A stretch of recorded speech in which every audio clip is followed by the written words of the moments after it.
nato. Atin na pong tawagan ang ating pong minamahal kapatid. Atin pong beloved Brother Ricardo Kaindoy. Atin naman pong pakinggan na kalapong patuto. Habang atin rin po pinaganda ang ating pong beloved Sister Marife Papa. Muli po kayo nagpapasalamat sa mahal na Panginoon Jesus sapagkat totoo na napakabait ng mahal na Panginoon Jesus. Hallelujah. Sapagkat ako po ay, bago po ako makakilala sa mahal na Panginoon Jesus, ako po ay tinalingan ng doktor ng 3 buwan. 3 buwan na lang po ang aking itatagal mula 1992. Ngunit totoo ang Diyos ng Jesus Miracle Crusade. Sapagkat habang ako po, dahil umuwi na ako sa bahay, inuwi na ako dahil sabi ni Dr. Bustillas ng Angono, Mrs., iuwi mo na ang iyong asawa sapagkat pag inabutan niya dito mamatay. Delikado, lalaki ang gastos mo. Mabuti pa iuwi mo sapagkat kung doon abutin sa inyong tahanan, medyo magaanggang ang gastusin. Mga kapatid ko, nung ako'y lumabas, parang warat na ang aking likod. Sapagkat ang aking sakit, kanser sa baga, kanser sa bituka, ang aking puso, ito po ay ano na talaga. Ngunit totoo ang Diyos ng Jesus Miracle Crusade. Patuloy na bumubuhay sapagkat habang ako po ay nakahiga, naghihintay na lamang po ako ng taning ng aking buhay kung hanggang kailan talaga ako pipikit.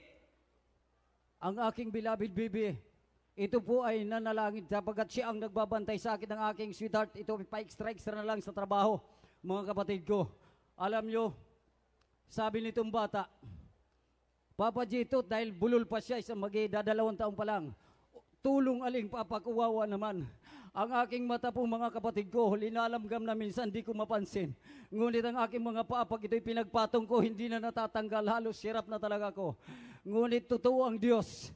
Mamaya sabi nitong bata, Papa, buksan mo ang TV. Manunod ako ng Itwa. Ang Itwa na tinatawag niyang Itbulaga.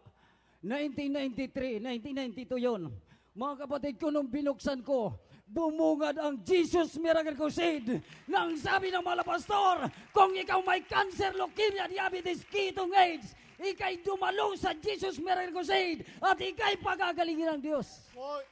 Totoo mga kapatid ko, napakabait ng Diyos. January 3, 1993, ako po ay dumalo. Sabi dito po sa paradahan ng galing Taytay, ang uno, Mrs., bakit mo'y ginagalang asawa mo? Pag inabutan niya dito sa kalsada, mahirapan ka sapagkat payat na payat po ako. Napakahaba po ng buhok ko dati. Sapat mula ang pagkabata, hindi ako nagpapagupit. Ngunit totoo ang Diyos sa Jesus Miracle Crusade. Sapagkat bago ako mapunta rito, nakadin ako sa TV. Nang sabi ng balbastor, sumunod ka sa panalangin. Ang iyong kamay din mo sa TV, kasaot mo. Ang iyong nararamdaman, karakaraka po. Ako'y nagkaroon ng kaginhawahan. Kaya po ako'y nakadalo. At alam mo mga kapatid, nung ako'y makadiin sa TV yun, ako po ay humingi ng pagkain sa aking sweetheart. Ngunit talagang sa kahirapan talaga, bahaw po ang binigay sa akin sapagkat wala nang malapitan. Puno na kami ng utang. Lahat na wala talaga, pati kapatid umalis na dahil takot na sa sakit. Ngunit habang ako ko'y binibigyan ng kasing laki ng gasuntok ng bata na pagkain at binigyan ng ito Lucky Me, mga kapatid ko. Alam mo mga kapatid ko, pagkatapos ko kumain, binabantayan niya ang aking ilong kung humihinga pa ako. Maya-maya umiiyak siya. Ngunit mamaya-maya nakatulog ako, paggising ko, tuwan-tuwa siya sapagkat pagkading ko ng TV, muli ako nagkaroon ng kalakasan at nakadalo ako dito sa Amoranto, January 3. At habang ako po ay papunta rito, diyan pa lang po sa Amoranto, bago po ako tawagin kasi rito sa gawain to, akin pong sasariwain, ito po ay hindi pangkaraniwan sapagkat ako po ay totoong napakasama kung bakit ako nagkaroon ng mga karamdaman. Ako'y nagtatago sapagkat ako'y kriminal. Sari-sari ang aking ginagawa. Pag ako'y nagalit, basta na ako nananaga. Wala na akong kibo. Ngunit ang Diyos dito sa Jesus Miracle Crusade, anumang kakasama, pag ikaw ay binago, bago talaga. Nung araw kapag ako'y makarinig ng salita na hindi totoo, hindi pwede sa akin yan. Ngunit dito sa Jesus Miracle Crusade, para kang santo kahit ka pinagsasalitan masama. Bakit totoo ang Diyos? Mga kapatid ko, totoo ang Diyos.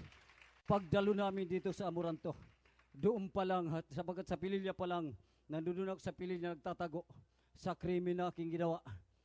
Ako po'y nananaginip na itong mga sister na mga Pioneer Choir, na mahahabang buhok, nag-aawitan sa langit, hindi sa lupa. Nagtataka ako, bakit napakasaya nila? Ngunit nung makarating po ako dito sa pintuan pa lang ng Amoranto, mula doon sa pintuan nangangatal na ako dito, laglag na ang aking luha hanggang diyan sa pag-akyat ko diyan.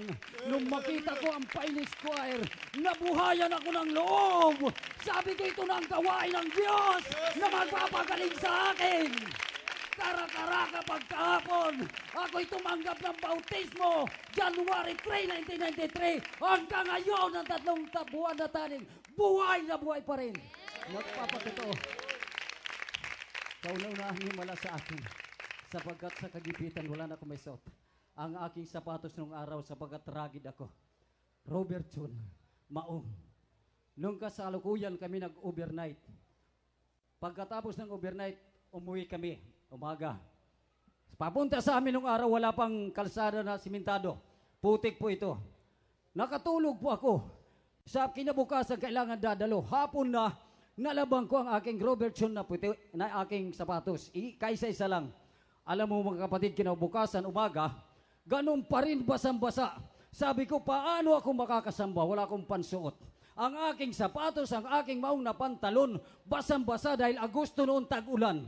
Mga kapatid ko, narinig ko dito, pakinggan nyo ang patotoo, totoong totoo talaga. Dahil pag hindi totoo, hindi magaganap ang himala. Sabi ng isang kapatiran, mahal na Panginoon, itong aking orchids, dirty white po ito. Gawin mong violet, ililians ko. Kara-karaka daw, ito ay naging violet. Nung marinig ko ito, sabi ko, ang narinig kong patotoo, na ang dirty white naging violet, walang imposible sa Diyos ng sapatos ko itutuyo, kara-karaka. Sabi ko, sweetheart, tulungan mo ako, mag-pray tayo. Ililians ko ang sapatos ko na tuyo-tuyo. Ay, basang-basa. Ang sabi ko, sapatos matuyo ka sa pangalan ni Jesus. Ipinatong ko doon sa aming likod. Pag-ikot ko, dahil nakaikot kagad ako, pabalik. Pagtingin ko sapatos, tuyon-tuyo, mga kapatid ko. Kaya talaga, dito ako nagkaroon ng sapat na paniniwala. At ang ating mga pastor, ginagalang kong totoo yan. Bakit? Dito sa Amoranto ko, nakita na ang malapastor may kuruna na nagliliwanag sa kanyang ulo. Kaya naniwala ko na siya ay propeta sa kuling panahonan. Mga kapatid ko, totoo ang Diyos sa Jesus Miracle. Nung nakaraang buwan, mayroon kami nagpupuri. Ito po'y pakinggan nyo. Ito'y Kristiyano naglaro ng basketball. Pagkatapos naligo, wala na. Ang gumagalaw na lang mata. Pagkalihans lumabas yung mga laway na malagkit. Hindi maputol. Ngunit hindi doon nagtapos.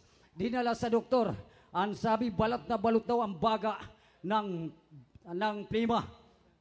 Dinala doon habang kami nagpupuri. Dinala doon sa purihan, sa tabi namin doon na purihan. Mga kapatid ko, kinarga papunta roon. Pagkatapos namin magpuri, sama-sama kami nanalangin. Kara-karaka, naglakad. Pagkatapos, nagpa-x-ray, wala nang sakit. Nakapagtrabaho kagad sa Pure Gold. Totoo ang Diyos natin. Itong himala pa sa dako ng pililya. Napakahirap paniwalaan kung hindi talaga totoo na tayo'y nasa katotohanan. Sapagkat sa panahon ngayon, maraming mga ngaral, ngunit hindi kagayang himala dito na totoong totoo. Habang ongoing ang preaching sa dako ng pililya, itong 72 years old na sister, may bunga. Dahil ang kanilang bahay, kabilang kalsada. Highway po ito, mga kapatid ko. Highway. Wala ditong nasagasaan na hindi namamatay dahil wala talaga. Marami nagsasabi pag nagasagasaan diyan patay. Itong ating kapatiran, Sister Dinang, 72 years old, payat na babae. Rumaragas ang Honda Civic brand new. Ito po ay binundol. Ang pagkabundol sa kanya pataas, ang talsik. Bago bumagsak sa baba, nabundol pa dahil hindi na pa napiprinuhan. Tinakbo ng mga manggagawa, pinasok doon. Totoo, tayo'y lagusan ng panalangin ng malapastor. Dahil pagkalihan sa patay na, maya-maya sumigaw, Saklolo, tulungan niyo ko. Tumalsik ang dugo sa kanyang bibig. At ang mga loved ones nito hindi pa save mga kapatid ko. Itinakbo sa General Hospital. Pagdating doon, in-x-ray ng 3 beses. Ngunit anong himala ng Diyos? Wala pong bali ni Katiting. Alas 3 ipinasok, alas 5 umuwi, naglalakad, nakita ng sanlibutan, natutuwa ang Diyos sa Jesus Miracle Crusade. Mga kapatid ko, maraming salamat sa malapay noon. Napakaraming himala. Kung tutuusin, kulang ang mga himala ito. Pinasasalamatan ko bahadya ang aking sweetheart, aking anak nagkaroon ng trangkaso. Talagang groge. Ngunit sa prinsensya, kapangyarihan ng prinsensya na nagmumula sa Diyos, ngayon pinalalakas ng mga Panginoon karkaraka. Kaya ang papuri, pagsamba, pasasalamat ay tanging sa Diyos na makapangyarihan. Ay teka pala, pinasasalamatan ko ang Tacloban sabat nakauwi po ako ng Tacloban. Pinagpalang Tacloban. Sa alim nagkaroon ng bagyo, lumaki tuloy ang chapel doon. Sapagkat naroon ako, mga kapatid ko, ay hindi man karapat dapat. Tumulong din ako ng mga asintada paikot. Salamat sa Diyos! Nagamit kahit munting pagkagamit. Kaya ang papuri at pagsamba ay para sa Diyos na makapangyarihan sa lahat. Amen. Purihin po ang atong pinakamahal na Panginoon, God bless you mga kapatid, sa pinagpalang patutunguhan, mga himala niyan, mga kagilagilala sa mga bagay, yan po ay ating pong nararanasan, amen, nalasap po natin nangyayari sa ating pong mga buhay, sapagkat ito pong tunay na gawain ng ating pong pinakamahal, pagkat yan po yung mga yan, mga pagpapala niyan, natatanggap natin mga normal, mga pag-ingat niyan, pagpuno sa mga pangailangan natin, mga palatandaan mula sa mahal na Panginoon nangyayari dahil sa narito pong tunay na pastor ng ating pong pinakamahal na Panginoon at pong dearly beloved ang Evangelist Wilde Estrada Almeida. Kung wala po ang pagkapagal, mga panalangin, yun po ng ating kagalang-galang mga pastor, hindi po mangyari yan mga mga dito lamang po natin masumpungan ang mga dakilang mananayan dito po sa The Jesus Crusade International Ministry. Mga sandali dito ay ating pong samahan sa pagpupuri ang mga pinagpalamang kabataan o pilang sa ating choir. Sila po yung mag-alin ng 2 papuring uwitin para po sa mahalap. Atin na po i-welcome. Let us please welcome the beloved GMCM Singles Choir.